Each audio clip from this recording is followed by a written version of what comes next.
Kumusta mga ka-DXT? Kung ikaw isang DXT distributor, ipapakita ko sa video ito paano ba natin i-activate ang e-wallet features para sa ating mga customers.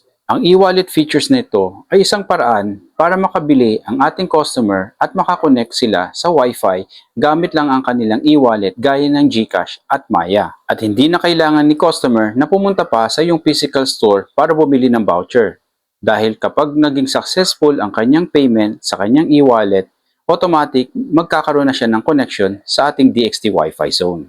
Ang unang gagawin mo lang ay access mo lang ang ating DXT Distributor Portal gamit ang iyong username at password.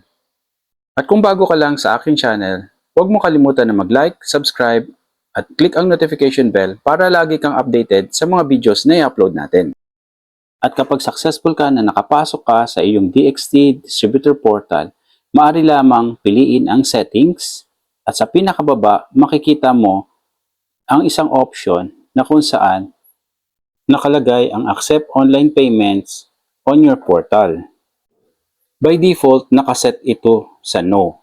Kaya ang gagawin mo lang, ikiklik mo lang yan at pipiliin ang Yes, sabay ikiklik mo ang Save Voucher Configuration. At i-click ang Confirm para ma-save ang voucher settings.